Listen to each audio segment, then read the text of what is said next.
मित्रांनो बघा, ह्या पद्धतीने तेल सोडतंय का? हो, आता ह्या तेलाने तेल सोडायला सुरुवात केली शेंगदाणे. हा, आता ही पूर्ण प्रोसिजर अजून 15 मिनिटं चालेल का तेल सोडण्याची. हा. नमस्कार शेतकरी मित्रांनो, तर आपण आलो होतो आज अकोले या तालुक्यामध्ये. तर आपण विठू माऊली ऑइल मिल अकोले या ठिकाणी आलो आहोत. तर मित्रांनो बघू शकता, हा आपण लाकडी घाण्याच्या. तर मित्रांनो इथं लाकडी घाण्याचं शुद्ध तेल मिळते. तर कोणकोणतं तेल मिळतं इथं आपण बघूया व्हिडिओच्या माध्यमातून. तर मित्रांनो बघा, हे आहे सूर्यफुलाचं तेल, विठू माऊली ऑइल तेल, शुद्ध लाकडी घाण्याचं तेल आहे मित्रांनो. तर इथं हे सूर्यफुलाचं तेल आहे. तर हे बघा, याचा कलर एकदम शुद्ध दिसतंय मित्रांनो. आणि त्यानंतर हे आहे करडईचं तेल आहे बघा मित्रांनो. ह्या तेलामध्ये आणि या तेलामध्ये हे सूर्यफुलाचं आहे आणि हे करडईचं आहे. आणि त्यानंतर आता हे आहे शेंगदाणा तेल. शेंगदाणा तेल तर तुम्ही बघू शकता मित्रांनो, एकदम शुद्ध तेल आहे. आणि त्यानंतर हे कोकोनट नारळाचं तेल आहे, खोबऱ्यापासून बनवलेलं आहे. तर बघा मित्रांनो, एकदम याचा सुगंध पण घेतला ना मित्रांनो, बघा एकदम खोबऱ्यावानी सुगंध येतो मित्रांनो. आणि त्यानंतर हे आहे हे मित्रांनो एकदम काळं तेल आहे, हे मोहरीचं तेल आहे. हे मोहरीचं एकदम खाण्यासाठी एकदम चांगलं असतं मित्रांनो. आणि याचे काय काय फायदे आहेत हे आपण जाणून घेणार आहोत.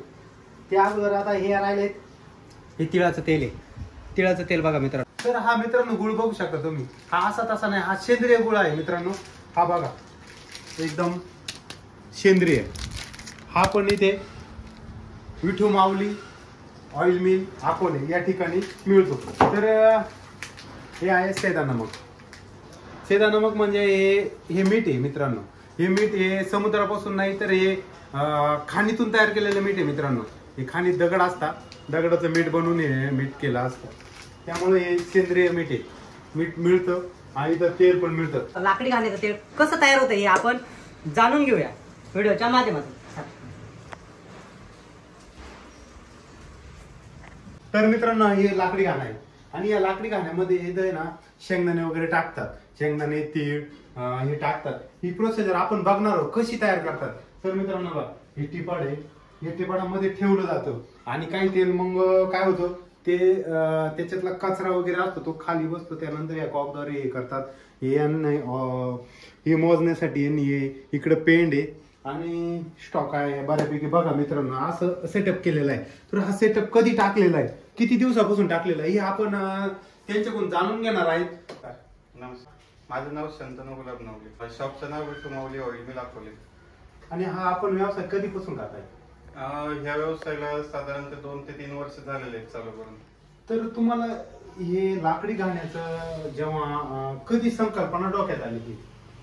ह्या संकल्पनेची सुरुवात होते माझं शिक्षण पूर्ण होण्यानंतर ते लॉकडाऊन पडण्याची सुरुवात. म्हणजे साधारणतः गोष्ट अशी झाली का माझं शिक्षण झालं बीटेक फूड टेक्नॉलॉजी. ज्यावेळेस माझं इनप्लांट ट्रेनिंग चालू होतं तर त्यावेळेस आपली लॉकडाऊनची सुरुवात झाली. आणि आपल्या सर्वांना माहिती आहे का लॉकडाऊन मध्ये सर्वच उद्योगधंदे बंद पडले होते. त्यामुळे जसं की माझं फील्ड आहे फूड इंडस्ट्री सुद्धा बंद पडली होती.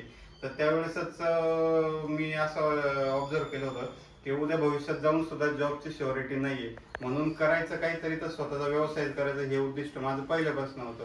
परंतु लॉकडाऊनने आपण असं म्हणू का त्याला अजून जास्त एक चालना मिळाली. त्याच्यामुळे मी लवकरात लवकर व्यवसायामध्ये उतरलो. आणि मग व्यवसाय करायच्या अगोदर तुम्ही ही संकल्पना म्हणजे तुम्हाला लाकडी घाण्याचाच तेलाचा व्यवसाय करायचा आहे, हा कशी संकल्पना डोक्यात आली तुमच्या? हा, तर ऍक्च्युली मला आहे ना फक्त खाद्यतेलात काम करायचं इतकंच माझं ठरलेलं होतं. तर ज्यावेळेस मी खाद्यतेलाबद्दल माहिती काढायला सुरुवात केली तर त्यानंतर माझं असं लक्षामध्ये आलं की ज्यावेळेस आपण जे रिफाईंड तेल रेग्युलर घरामध्ये वापरतोय तर त्याची एकंदरीत बनवण्याची पद्धत, त्याची प्रोसेसिंग किंवा बाकीच्या सर्व गोष्टी लक्षात घेता आपण जे तेल खातोय तर ते ऍक्च्युली विषच आहे. ते जे खातोय तर ते खाद्यतेल म्हणणं योग्य पण नाही. तर मग त्याला सबस्टिट्यूट काय आहे, तर वैदिक किंवा पारंपरिक पद्धतीने जे घाण्यावरती जे तेल बनवलं जातं तर तेच तेल त्याला सुटेबल राहील आणि तेच तेलाची आज भविष्यात गरज आहे. मग ही गरज ओळखता मी लाकडी घाण्याच्या तेलाकडे वळण्याचं ठरवलं. मग घरच्यांनी सपोर्ट कसा केला याला आणि आर्थिक मदत कशी केली? याचा घरच्यांचा सपोर्ट असं म्हणणं, त्याच्या मागची गोष्ट अशी आहे का ज्यावेळेस मला व्यवसाय करायचं जेव्हा मी ठरवलं तर सर्वात पहिल्यांदा घरच्यांनी लगेचच मदत केली अशातला काही भाग नाही. तर मी सर्वात पहिले काय केलं, लाकडी घाण्याबद्दल माहिती काढली. नाशिकला जिथे गव्हर्नमेंट ट्रेनिंग सेंटर आहे तिथे जाऊन ट्रेनिंग घेतलं. त्याच्यानंतर कच्चा माल कुठे मिळेल, त्याचं पॅकेजिंग कसं केलं जाईल, त्याला लेबलिंग काय केलं पाहिजे, किंवा त्याच्यासाठी आपल्याला डॉक्युमेंटेशन काय काय असेल, त्याच्या लॅब टेस्ट कुठं केल्या जातात, ही सगळी माहिती काढली. ही सगळी माहिती काढल्यानंतर त्याचा एक प्रोजेक्ट रिपोर्ट बनवला आणि तो रिपोर्ट घरच्यांसमोर सादर केला. त्यानंतर घरच्यांनी मग थोडासा विश्वास ठेवून मला मदत केली. तर मग तेव्हा तुम्ही स्टार्ट म्हणजे जेव्हा तुम्ही हा सेटअप केला तर तुम्ही पहिल्यांदा किती पासून स्टार्ट केला, म्हणजे काय काय तुम्ही मटेरियल घेतलं आणि तिथून पुढे सेटअप उभा केला? ओके, तर ज्यावेळेस आपण हा व्यवसाय सुरू केला तर आपण सुरुवातीला फक्त मशीनच घेतली होती की जे लाकडी घाण आपण ऍक्च्युअली बघतोय. तर ह्या मशीन मध्ये सुरुवातीला आपण फक्त शेंगदाणा तेलाचं क्रशिंग चालू केलं होतं. फक्त शेंगदाणा तेलापासून आपण सुरुवात केली. त्यानंतर जसे जसे तेलाची डिमांड वाढली तसं तसं आपण सूर्यफूल तेल, करडई तेल किंवा आतापर्यंत आपण जवळपास 9 प्रकारच्या तेलाचं मॅन्युफॅक्चरिंग इथे करतो. आणि त्यानंतर समजा आता आपल्या तालुक्यात काही सूर्यफूल शेती करतात, काही करडईची करतात, काही असे वेगवेगळे शेंगदाणे वगैरे. तुम्ही एखादा म्हणजे शेतकरी आला तर तुम्ही त्याला तेल काढून देतात का? हो, आपल्याकडे फक्त खाद्यतेल विकण्याची सुविधा नाही, तर एखादा शेतकरी, आता आपला तालुका शेतकरी वर्गाचा आहे, शेतकरी वर्ग जर आपल्याकडे शेंगदाणा, सूर्यफूल कोणत्याही प्रकारचे तेल घेऊन आलो तर तेल काढून देण्याची पद्धत आपल्याकडे सुविधा आहे. तर हा तुम्ही हे मशीन घेतलंय, किती HP चं मशीन आहे? आता आपण जे मशीन घेतलंय तर ह्या मशीनला सिंगल फेज 3 HP ची मोटर आहे, त्याची तासाला 3 युनिट कंझ्युम करते आणि याची कॅपॅसिटी जाते 15 किलो पासून तर 22 किलो पर्यंत. म्हणजे आपण याच्यामध्ये कोणतं पण रॉ मटेरियल, जसं ते आता रॉ मटेरियलच्या साईज वरती डिपेंड करतं. जसं की खोबऱ्याची साईज मोठी आहे, तीळ, मोहरी त्यांची साईज छोटी आहे. तर 15 किलो पासून तर 22 किलो पर्यंत आपण त्याच्यामध्ये रॉ मटेरियलचं क्रशिंग करू शकतो. तर आता आपण शेंगदाणा किती ह्यामध्ये बसतं शेंगदाणा टाकतो? आपण शेंगदाण्याचं जनरली 17 ते 18 किलो पर्यंत त्याची कॅपॅसिटी, परंतु आपण 15 ते 16 किलोची बॅच करतो, जेणेकरून त्याच्यावरचं प्रेसिंग चांगलं पडतं. तर मित्रांनो, आपण यामध्ये शेंगदाणा टाकणार आहोत आणि हे कसे ऑइल काढतात, कसं तेल काढतात, लाकडी घाण्याचं तेल कसं बनतंय हे आपण बघणार आहोतच. चला बघू.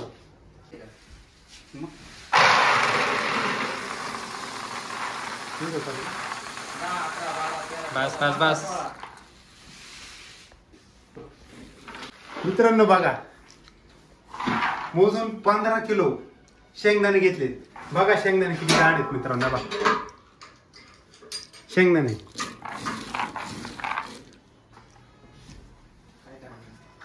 बरं, दे होतं.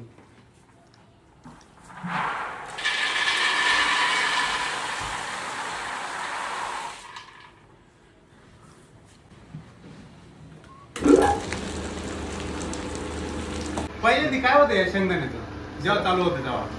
आता सगळ्यात पहिल्यांदा तुम्ही बघू शकता का आपण जो हा शेंगदाणा मशीन मध्ये टाकलाय तर हे शेंगदाण्याचे सगळ्यात पहिले पावडर व्हायला चालू होते. हे मशीन मध्ये जवळपास 15 ते 20 मिनिटं याची पावडर होते. पावडर तयार झाल्यानंतर याला आपण मॉइश्चर येण्यासाठी थोडंसं पाणी शिंपडतो. आता ऍक्च्युली कसं आहे माहिती का, आपण फक्त मशीन मध्ये जर एक फिरवत राहिलो तर या शेंगदाण्याची पावडर होण्या व्यतिरिक्त काहीच वेगळं होणार नाही. तर मग ह्या शेंगदाण्याने की आपण याला कूट बनवू, ह्या कुटाने मॉइश्चर पकडलं पाहिजे. जर त्यांनी मॉइश्चर पकडलं तर त्याचा तेलाचा जो अंश येतो तो बाहेर, त्याचा चिकटपणा आल्यावरती तो तेल बाहेर सोडतो. जेव्हा चिकटपणा येण्यासाठी तुम्ही पाणी थोडं मारलं जातं. हो. किती पाणी मारलं जातं अंदाजे? आता जनरली आपण जी 15 किलोची बॅच लावली तर 15 किलोच्या बॅचला आपल्याला 750 ते 800 ml पाणी लागतं. हे पाणी सीझन नुसार पण व्हेरी होतं, परंतु जनरली तेवढं पाणी लागतं. 700 ते 800 ग्रॅम पाणी मारलं पाहिजे.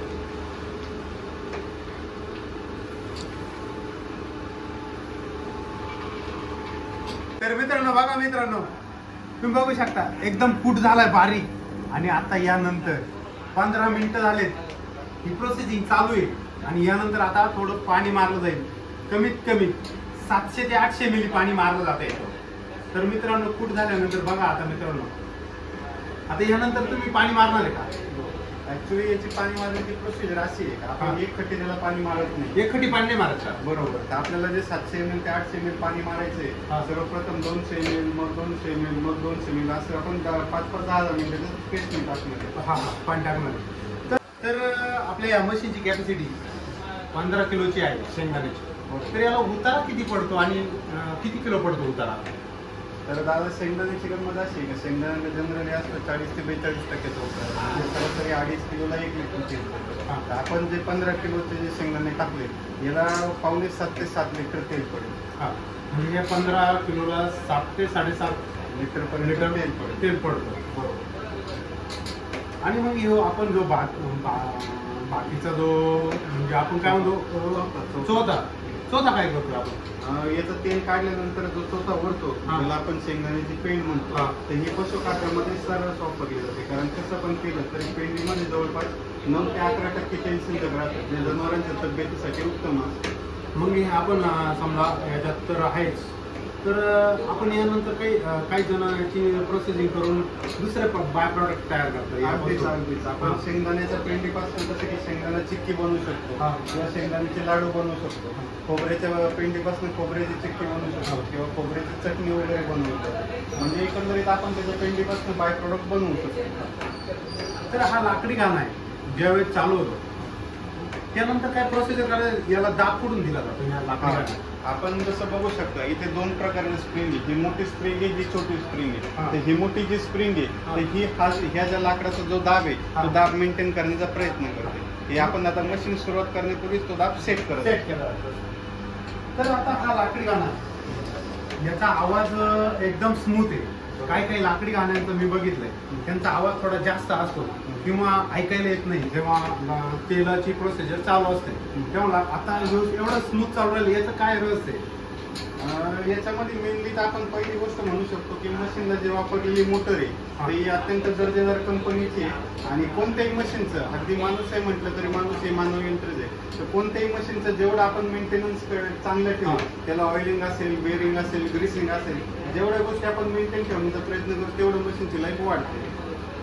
तर आपल्याला या मशीनमुळं म्हणजे फायदा काय होतो बुवा? समजा जेव्हा आपण तर जसं की आपण बघू शकतो तर हा. या मशीनचा आवाज इतका बारीक आहे हा. की अगदी म्हणजे शेजारच्या दुकानदाराला किंवा शेजारच्या राहणाऱ्या माणसाला सुद्धा याचा त्रास होणार नाही.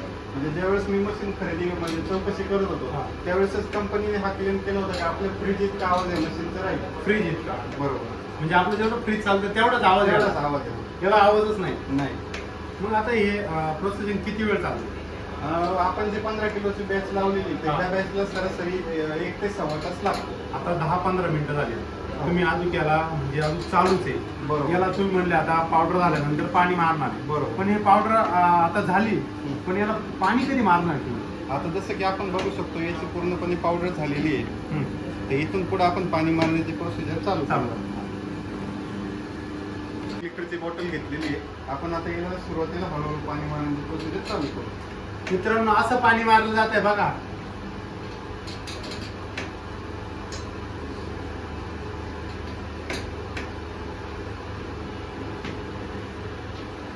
एक खटी पाणी मारतच नाही आपण.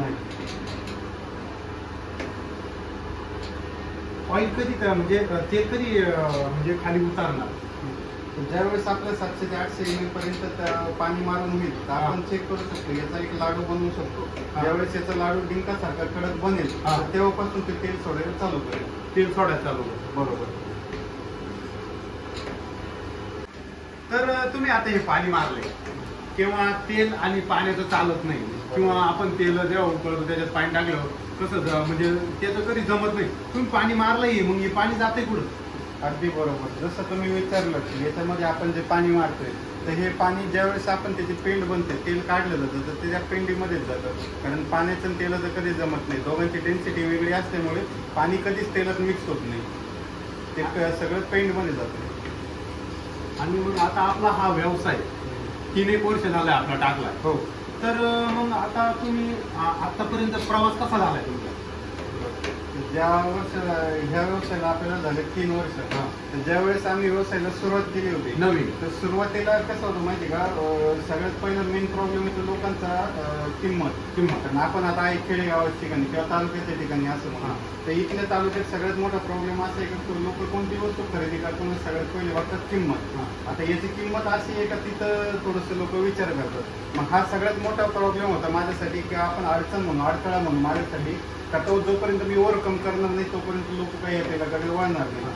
हे आपल्या हेल्थसाठी चांगले सगळ्या गोष्टी खऱ्या, परंतु ते लोकांच्या खिशालाही परवडलं पाहिजे हा सगळ्यात मोठा मुद्दा आहे. तर ज्यावेळेस मी सुरुवात केली होती तर सुरुवातीला लोकांनी किंमत ऐकूनच याच्याकडे वळण्याचं ठरवलं नव्हतं. त्यामुळे सुरुवातीला मला सेल करताना भरपूर अडचणी आल्या. मग त्याच्यानंतर जनजागृती करणे, लोकांमध्ये थोडीशी माहिती पोहोचवणे, लोकांचे याच्याबद्दलचं नॉलेज वाढवणे, या सगळ्या गोष्टी केल्यानंतर आज कुठे लोक याच्याकडे थोडं थोडं वळायला लागले.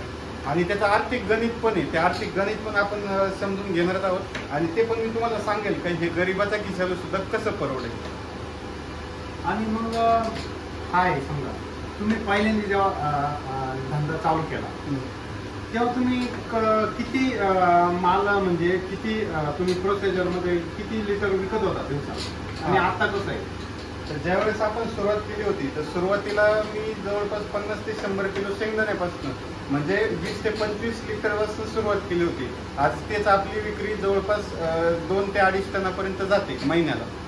तर मग आता तुम्ही जेव्हा गिऱ्हाईक येते किती ते कितीपर्यंत आपलं दुकान चालू असतं? हां, जनरली आपल्या दुकानाचा टाइम 9 ते 9 असतो. म्हणजे आपण सकाळी 9 वाजता दुकान उघडतो तर डायरेक्ट संध्याकाळी 9 वाजेपर्यंत ते चालू असतं. परंतु सध्या जसं मी तुम्हाला म्हणलो, सध्याची क्रसिंग वाढलेली आहे, तेलाची मागणी वाढलेली आहे किंवा एकंदरीत सप्लाय वाढलेलं आहे. तर याच्यामुळे आपलं शॉप कधी कधी रात्रपासून चालू असतं, कधी कधी 1, 2, 3 पण वाजतात. जसं आपलं काम वाढेल तसं आपल्या शॉपचा टाइम पण वाढून आपल्याला ऑर्डर कुठून येतात? आपलं जसं तेल आहे, आपण जेवढं पण सेल करतो तसं लोकलचं आहेच, परंतु आपलं तेल बाहेर जातं, ते मुंबई, पुणे किंवा नाशिक अशा मोठ्या मेट्रो सिटीपर्यंत पण जातं. मग आपण तिकडं कसं म्हणजे मार्केटिंग कशी केली आणि आपण पाठवतो कसं? तर सगळ्यात महत्वाची गोष्ट अशी आहे का बाहेरचं म्हणजे सिटीतल्या लोकांना याच्याबद्दलची अवेअरनेस ऑलरेडी आहे. जसं आपल्याला आपल्या तालुक्यामध्ये या तेलाबद्दल अवेअरनेस वाढवावी लागली तशी सिटीतल्या लोकांना याबद्दलची अवेअरनेस ऑलरेडी आहे. त्याच्यामुळे त्यांना फक्त ऑप्शन प्रॉब्लेम एवढाच होता का आपण त्यांच्यापर्यंत पोहोचायचं कसं. तर सगळ्यात मोठा ऑप्शन जो आपल्याला आज अवेलेबल आहे तो कुरिअरचा आहे. आपण त्यांचा ऍड्रेस घेऊन त्यांच्या ऍड्रेसवरती कुरिअर जर पाठवलं तर ते त्यांच्या घरापर्यंत सुखरूप पोहोचतं. तर आपण एवढ्या रात्री काम करून समजा ऑर्डर आल्या तर मग तुम्ही एवढ्या रात्री 2-3 वाजेपर्यंत आपल्याकडं काही वर्कर ठेवलेत का आपण? हो, आपल्याकडे वर्कर असतात परंतु ते सीझनल असतात. म्हणजे जसं की उन्हाळा आहे, उन्हाळ्यामध्ये तेलाचं क्रशिंग भरपूर मोठ्या प्रमाणावरती चालतं. का तर आता पावसाळ्यामध्ये किंवा हिवाळ्यामध्ये ते रॉ मटेरियलचं मॉइश्चर, रॉ मटेरियलची अवेलेबिलिटी, मार्केटमध्ये असणारे रेट्स, या सगळ्या गोष्टींचा फरक बघता आपल्याला उन्हाळ्यामध्ये क्रशिंग खूप चांगलं होऊ शकतं. त्यामुळे उन्हाळ्यामध्ये आपल्याकडे वर्करची संख्या जास्त असते. शुभमला नंबर पाठवला. एवढं माणसाचं लाईफ कमी झालं कशामुळे मग हेच छोटे छोटे ज्या गोष्टी. तर मित्रांनो बघा, तेल सोडायला सुरुवात केली शेंगदाण्यानी. मित्रांनो बघा, अशा पद्धतीने ह्या पद्धतीने तेल सोडतंय का? हो, आता ह्या तेलाने तेल सोडायला सुरुवात केली शेंगदाण्याने. आता ही पूर्ण प्रोसिजर अजून 15 मिनिटं चालेल का तेल सोडण्याची. आणि नंतर पुढचे 15 मिनिटं ते तेल पिळण्याची प्रोसिजर. पिळण्याची. हो, म्हणजे आपल्याला तेल केव्हा कळतं का हे आता पूर्ण निघालं याच्यातून? तर ज्या वेळेस शेंगदाण्याची पेंट तयार होईल, शेंगदाण्याची पेंट तयार होते डायरेक्ट. बरोबर, तर ती पेंट आपण हाताने दाबून बघू शकतो, त्याच्यामध्ये नख टोचून बघू शकतो. जर आपल्या नखावरती तेलाचा अंश राहत असेल तर आपण समजून घ्यायचं त्याच्यामध्ये अजून तेल निघेल. आणि जर नखाला तेल लागत नसेल तर त्याचं तेल संपलेलं असतं. याची अजून एक पद्धत आहे. कधी कधी काय होतं माहिती का, तेलामध्ये समजा पाण्याचं प्रमाण जास्त झालं, मॉइश्चर जास्त असेल तर ज्यावेळेस आपलं पूर्ण तेल काढून होईल तर त्यानंतर थोडंसं फेसचा शेवटला फेस निघतो. तर ज्यावेळेस तो फेस निघेल तर त्यावेळेस ओळखून घ्यायची का आपली बॅच कंप्लीट झाली, संपली, तेल पूर्ण निघाले. मग जो फेस असतो त्याच्यातून तेल निघत नाही का? नाही.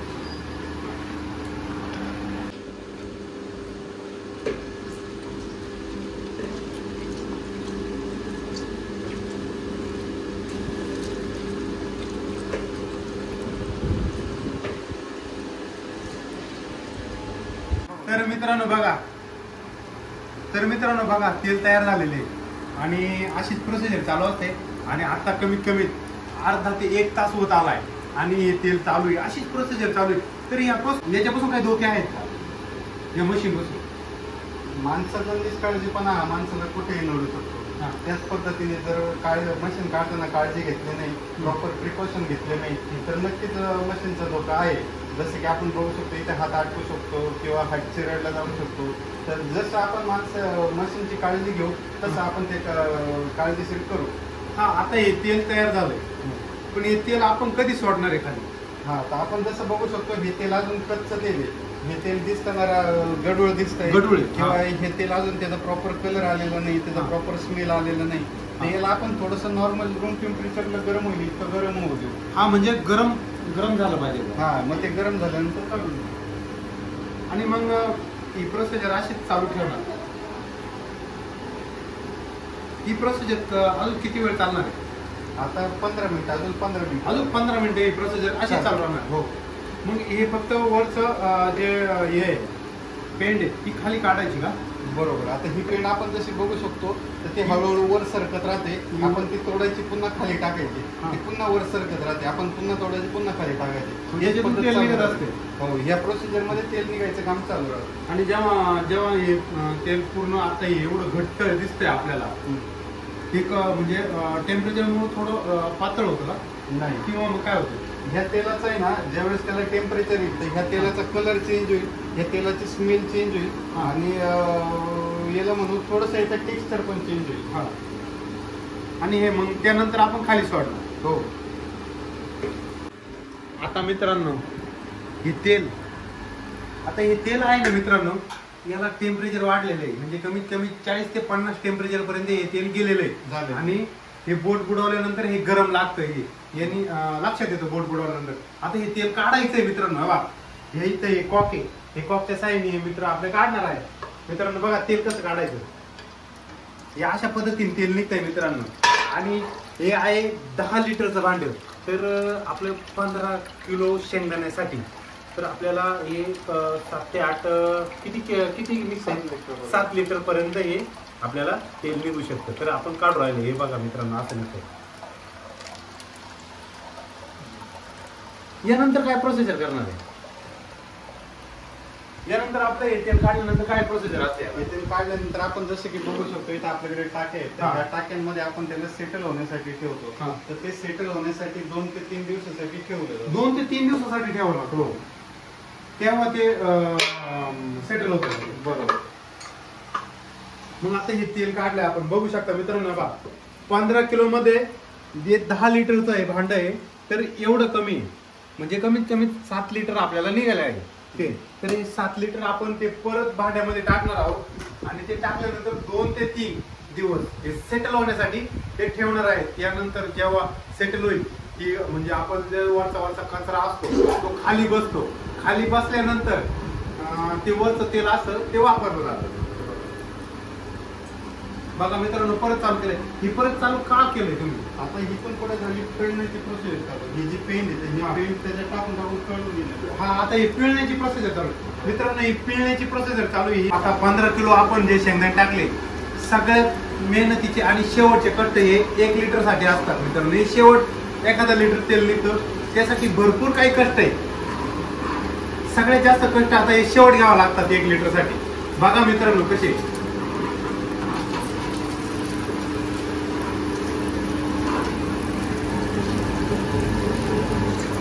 तर हे आपलं पॅकिंग किती किलो लिटर मध्ये किलो मध्ये असतं आणि याचे फायदे आणि कोणत्या कोणत्या ऋतूमध्ये कोणतं तेल वापरलं जातं? अच्छा, सर्वप्रथम आपण पॅकेजिंग बद्दल बोलू. पॅकेजिंग मध्ये आपण बघू शकतो आपल्याकडे 100 ml, 200 ml, अर्धा लिटर, 1 लिटर ते 5 लिटर पर्यंत जे पॅकिंग आहे सर्व तेलांमध्ये. म्हणजे 100 ml पासून तर 5 लिटर पर्यंत आपण पॅकेजिंग करतो. राहिला प्रश्न याचा सीझनचा. तर जसं मला विचाराल तर मी एक सुद्धा फूड टेक्नॉलॉजिस्ट आहे. तर माझ्या नॉलेजनुसार मी तुम्हाला असं सांगेल, तुम्ही कधीच एक तेल कधीच कंटिन्यू वापरलं नाही पाहिजे. तुम्ही कायम तेल बदलून वापरा, आलटून पालटून वापरा. मग आता हे तेल आलटून पालटून वापरायचे कसे?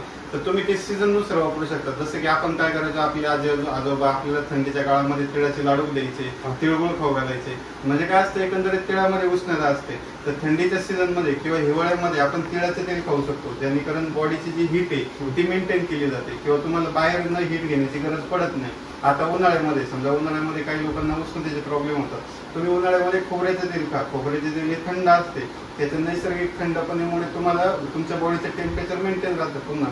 त्याच्यामुळे मग तुम्ही सीझननुसार तेल वापरू शकता. आता समजा पावसाळ्याचे दिवस आहे, पावसाळ्याच्या दिवसामध्ये तुम्ही सूर्यफुलाचं तेल किंवा करडईचं तेल वापरू शकता. करडईच्या तेलामध्ये पण थोडीशी उष्णता असते, जेणेकरून तुम्हाला हीट चांगल्या प्रकारे करू शकते. म्हणजे अशा पद्धतीने तुम्ही तेल आलटून पालटून वापरू शकता. आता सध्या आपण कोणतं तेल अवेलेबल असतं आपल्याकडे? आपल्याकडे जनरली तसे ना 9 तेलांपैकी 9 तेल उपलब्ध असतं, परंतु आपलं असं आहे जसं आपलं डिमांड आहे तसं आपलं सप्लाय असतं. जनरली आपल्याकडे शेंगदाणा, सूर्यफूल आणि करडई हे 3 तेल खाण्यासाठी भरपूर वापरले जातात. त्यामुळे ते तेल कधी पण अवेलेबल असतात. परंतु बाकीचे जे तेल आहे जसे की खुरसणी आहे, तीळ आहे किंवा मोहरी, जसे डिमांड आहे जसे आपण ऑर्डर घेतो आपण तेल काढून देतो. आपल्याकडे बदामाचं पण तेल असतं. हो, आपल्याकडे बदामाचं पण तेल असतं. मग ते आपण ऑर्डर नुसारच काढून देतो. बरोबर. जसे तेलाची ऑर्डर असेल, आता समजा बदामाचं तेल आहे हे लहान मुलांना चोपडण्यासाठी वापरलं जातं किंवा कॉस्मेटिक्स मध्ये वापरलं जातं, जे चंदनाचे लेप बनवले जातात त्याच्यासाठी वापरलं जातं, किंवा भरपूर औषध आहेत त्याच्या औषधांसाठी पण ते वापरलं जातं. त्याचे आपण ऑर्डर घेतो आणि काढून देतो. आता हे खोबऱ्याचं तेल आहे, हे आपण खाण्यासाठी तो उपयोग करतो. हे अजून कोणत्या उपयोग केला जातो? आता जसं की खोबरेच तेल आहे, खोबरेच तेल हा खाण्यासाठी वापरू शकतो, डोक्यासाठी वापरतो, हे तर सगळ्यांनाच माहिती आहे. आपण हिवाळ्यामध्ये हे स्किनला लावू शकतो, ज्याचे ओठ फाटतात किंवा उन्हाळ्यामध्ये स्किन ड्राय पडते तर त्याच्यासाठी ऍज अ लोशन म्हणून पण वापरू शकतो. आणि खाण्यासाठी तर उत्तमच आहे. हे ड्रेसिंग साठी पण वापरू शकतो आपण. म्हणजे कसं, समजा आपण मसाले भात बनवतो, शिरा बनवतो, वरून तुपाची जशी धार सोडतो तसे आपण खोबरेल तेलाची धार सोडतो. शास्त्रीय पद्धतीचा गुळ आहे आपला हा, आणि हा मीठ आहे. याचे काय काय फायदे आणि कसा उपयोग केला जातो? आता मेनली सांगायची गोष्ट जर झाली तर आपण फक्त मॅन्युफॅक्चरिंग तेलामध्ये करतो, कारण आपल्या तेलाचं मॅन्युफॅक्चरिंग युनिट आहे. परंतु आपण लोकांना एक ऑर्गॅनिक गोष्टी देण्याचा प्रयत्न करतोय. तर त्या अंतर्गत आपण सेंद्रिय गुळ आणि सेंदव मीठ, सेंदा नमक ज्याला म्हणतो, तर ते आपण ठेवतो. तर आता ह्या गुळाचा मेन रोल काय आहे? हा गुळ घरी न्यायचा, फोडून ठेवायचा, जेवण झाल्यानंतर एक खडा खात राहायचा. याचा पर्पज काय आहे का? हे पचनासाठी उत्तम आहे. तुम्ही जेवण झाल्यानंतर गुळाचा एक खडा खातो, तुमच्या पचनासाठी चांगली मदत करतो. जसं की हे मीठ आहे, आता हे जे मीठ मग दादांनी सांगितलं की हे मीठ समुद्रापासून नाही बनलेलं, हे मीठ खाणीपासून बनलेलं आहे. तर मग याचा वापरण्याचा पर्पज काय आहे? आपल्याकडे लहानपणापासून किंवा अजूनही जुनी माणसं म्हणतात की मीठ वरून खाल्लं नाही पाहिजे किंवा मीठ जास्त वापरलं नाही पाहिजे. तर मग हे जे खाणीचं जे मीठ आहे हे आपण वरून सुद्धा खाण्यासाठी वापरू शकतो, किंवा जे ड्रेसिंगसाठी, जसं आपण सॅलड खातो किंवा काकडी, टोमॅटो कापून खातो, तर त्याच्यावरून खाण्यासाठी हे उत्तम आहे. आता हे आपले किंमत कशी पडते? आता जर जनरली सांगायचं ठरलं तर कोणत्याही रॉ मटेरियलची कोणत्याही तेलाची किंमत, ही रॉ मटेरियलची किंमत व त्याच्यातनं पडणारा उतारा त्याच्यावरती ठरवली जाते. उदाहरणासाठी सांगायचं झालंच तर शेंगदाणा आहे, समजा शेंगदाण्यामध्ये जसं तुम्हाला मी सांगितलं 42 ते 44% उतार आहे. सरासरी 2.5 किलोला 1 लिटर तेल पडतं. शेंगदाण्याची किंमत, प्रोसेसिंग कॉस्ट, पॅकेजिंग कॉस्ट, या सगळ्या टोटल कॉस्ट मिळून तेलाची प्राइस मिळवली जाते. आणि मग आपल्याला किती कसं लिटर पडतं ते, कोणतं आणि कसं लिटर पडतं?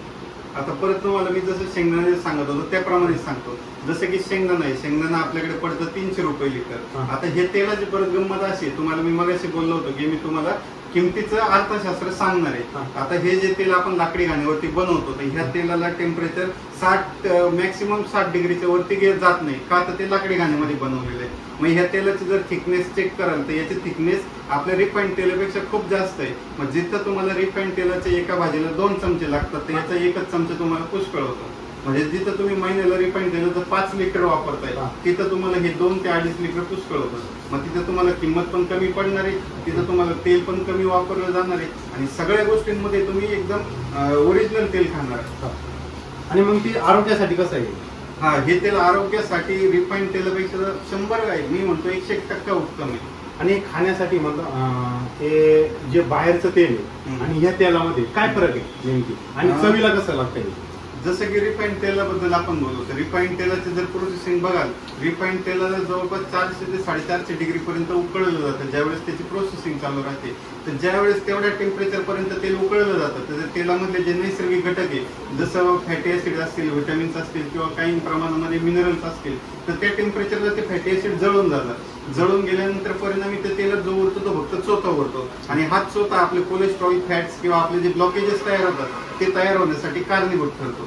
म्हणून लाकडी घाण्याचं तेल हे बाकीच्या सर्व तेलांपेक्षा महाग असेल, परंतु फायदेशीर आहे किंवा ओरिजिनल आहे.